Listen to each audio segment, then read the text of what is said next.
O pedido de requerimento para ouvir o presidente da Celesc foi aprovado pelos deputados membros da CCJ após notícias sobre a situação financeira da empresa. O endividamento da Celesc foi um dos temas abordados durante a sessão.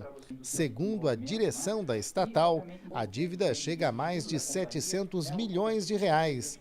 A própria ANEEL, Agência Nacional de Energia Elétrica, advertiu a empresa sobre a situação crítica e a necessidade de apresentação de um plano de viabilidade econômica. A dívida da Celesc ela é dividida basicamente em duas frentes, né? A dívida financeira para a gestão da empresa e a nossa dívida atuarial, né? Parte dos benefícios pós-emprego.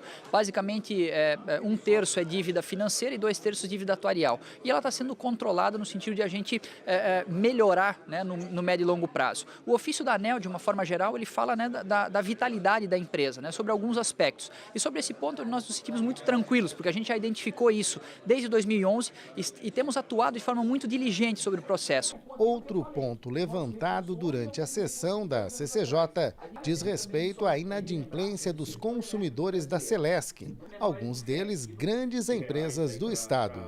A nossa inadimplência de curto prazo é considerado benchmark nacional, que é inadimplência de 31 até 90 dias, portanto algo muito positivo, não só pelos mecanismos que a empresa tem e está utilizando, como também pela própria cultura, né, do povo catarinense. Agora, de fato, nós temos dívidas de médio e longo prazo, acima de 360 dias, com alguns segmentos, sobremaneira segmento têxtil, né, que sofreu fortemente aqui ao longo dos últimos anos, e a empresa também está atuando nesse sentido, muito embora várias dessas empresas já tenham até pedido falência.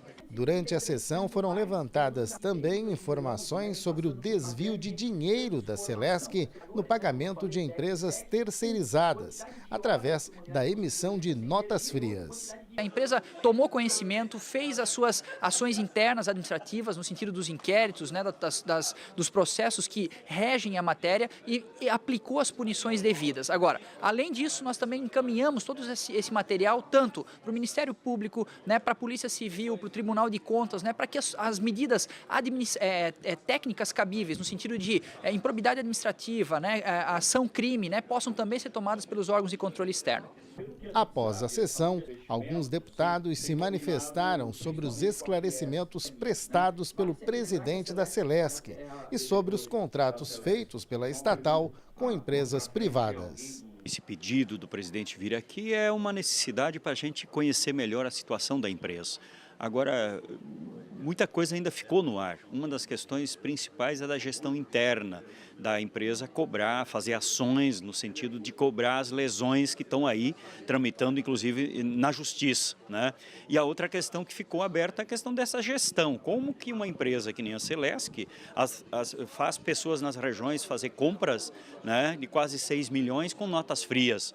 Então, esse processo de gestão interna ficou, na minha avaliação, muito a desejar, que precisa melhorar muito e criar mecanismos mais concretos de fiscalização e acompanhamento dos recursos da empresa. Com relação a algumas questões levantadas pela bancada da oposição, como a questão da Monreal, como a questão de funcionários que cometeram algum ato em desacordo com a legislação, está sendo apurado e especificamente a questão da Monreal está no Ministério Público, está no Tribunal de Contas, está na Polícia Civil e obviamente nós não podemos nos manifestar sem a comprovação da veracidade dos fatos.